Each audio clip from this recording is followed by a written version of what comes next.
Good morning, students. Yesterday we have discussed about the food and today also we will discuss it further. Just before that, I will give you a quick recap what we did yesterday. So, what is food? Anything which we eat to live is called food, or food is a substance eaten by us to do work, grow, maintain our body and remain healthy. And what is nutrients?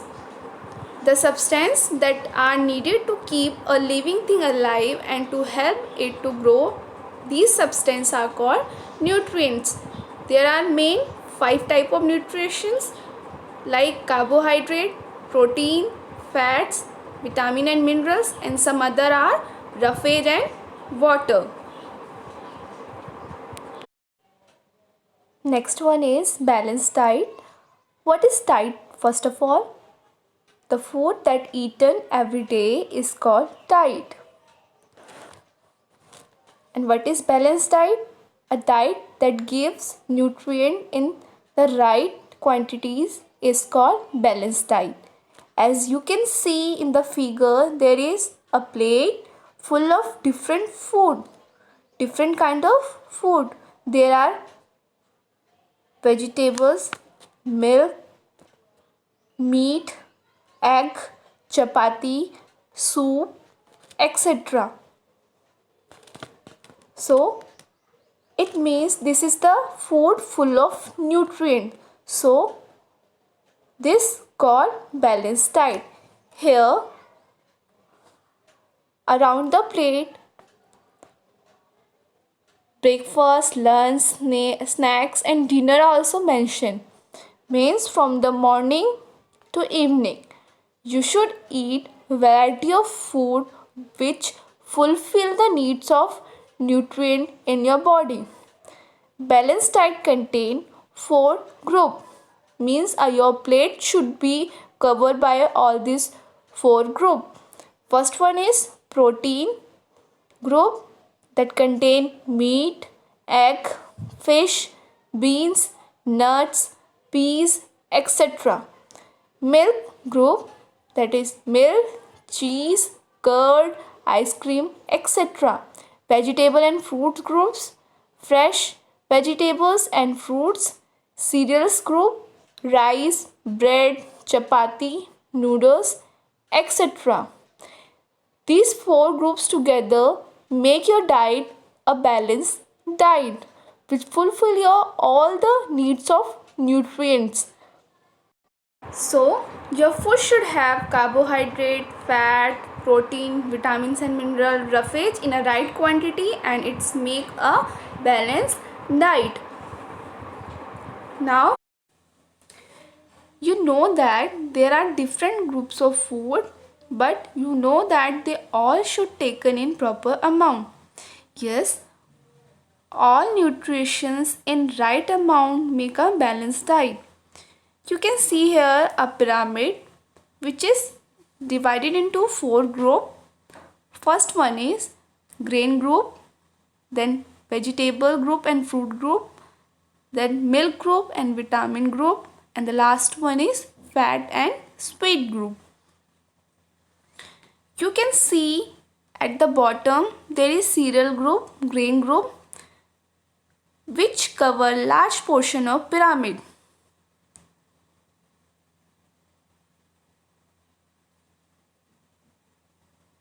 It shows that food made from the cereal or grain such as bread, noodles, rice, chapati, it's required by your body in large amount because all these food items contain nutrients such as carbohydrate, which is energy giving food, and your body needs large amount of energy because you perform various activities in a day, like you study, you play, you go for various activities such as dance, karate, kung fu. So your body needs large amount of energy. Next one is Vegetable groups such as broccoli, tomato, spinach, carrot, and fruit group such as apple, banana, pineapple. They contain nutrients such as vitamin and minerals which help your body to work properly, fight diseases, and stay healthy.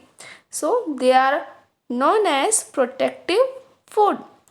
Then it followed by next group, that is milk group, and the item which is made from the milk such as cheese, yogurt, butter, and meat group such as egg, fish. They contain nutrients such as protein. You know, protein are nutrients that help your body to grow, and they also help to repair damaged part of your body. So they are known as bodybuilding food. And the last one is fat, which is required by the body in very little amount, because fat also give you energy but very slow. Body keep them stored in your body, and when you don't get energy at a time, it give you energy. So we need fat in very small amount, and the example of fat group foods are oil, butter, cookies, etc. So see a video which show you the importance of balanced diet.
Next one is cooking food. You know food is cooked before eating, but some food such as carrot, cucumber, fruits can be eaten raw. Look here, some pictures are here of vegetables which can be eaten raw like tomato, carrot, radish, beetroot, cabbage, onion. They can eaten as raw, but they must be washed properly before eating to remove dust and germs. But other foods such as rice and vegetables are cooked before they are eaten because cooking makes them soft, tasty and easy to chew and digest. Cooking food by heating it kills germs that can make us sick. Now, food should not be overcooked. This is because it destroys the nutrients in it. Vegetables and fruit should be washed before they are cut. Washing them after they cut remove many nutrients. Food should be cooked in just enough water. This is because when you cook a food in a large amount of water, then you throw away the water which take the nutrients with the water. So always cook food in just enough water. To show all this important of the cooking, I will show you another video.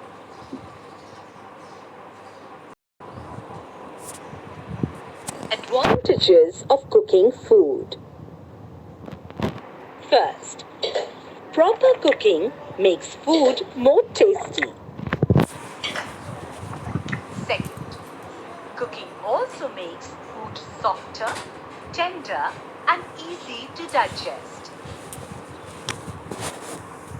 You can make a list of foods which have to be cooked and made soft before eating.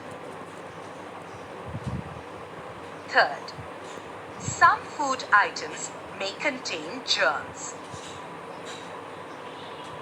Cooking kills these germs and makes them harmless. However, certain precautions must be taken while cooking. Some foods like leafy vegetables, tomatoes, cauliflowers, carrots and eggs must not be overcooked. What happens is that overcooking destroys the vitamins in them. Some vitamins are soluble in water. If some vegetables or cereals are kept soaked in water for a long time, their vitamins dissolve, and when this water is thrown away, important vitamins are lost. Therefore, food must be cooked with just enough water so that no extra water needs to be thrown away.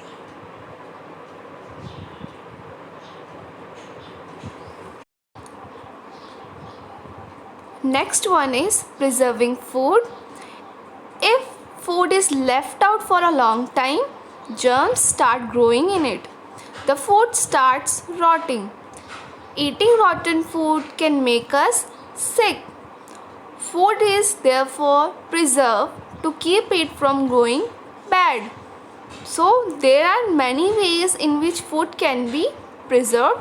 Some are like refrigeration, using preservatives, canning and drying. So first one is refrigeration. If food is kept in a refrigerator, the growth of germs slow down. Food can therefore be stored for a few days in the refrigerator without going bad. Next method is using preservatives. Some substance such as sugar, salt, oil slow down the growth of germs. They are added to food to preserve them for a long time. These substances are called preservatives. For an example, pickles in your homes is preserved with oil. Jams are preserved by adding sugar. Next one is canning. In canning, germs are first killed. The food is then sealed in cans. And the last one is drying.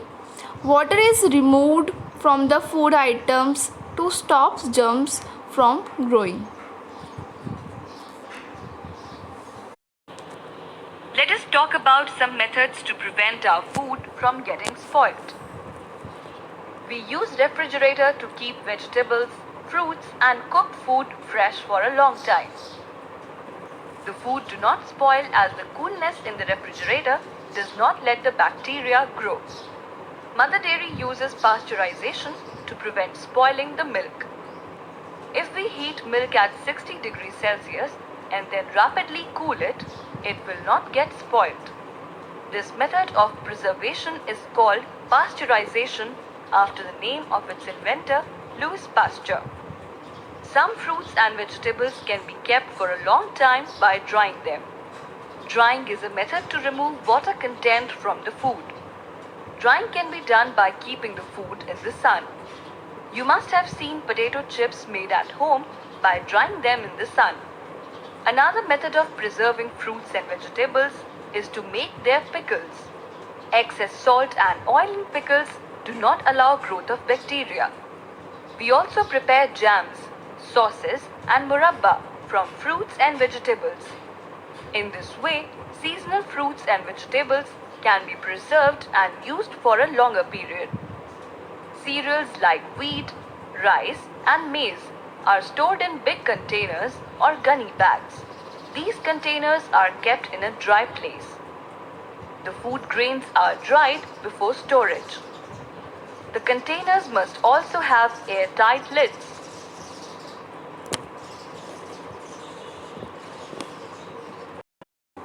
So children, now you know everything about the food. So eat healthy and live healthy. For today your homework is you have to make a list of food items you eat in a day and find out the nutrients each food contains.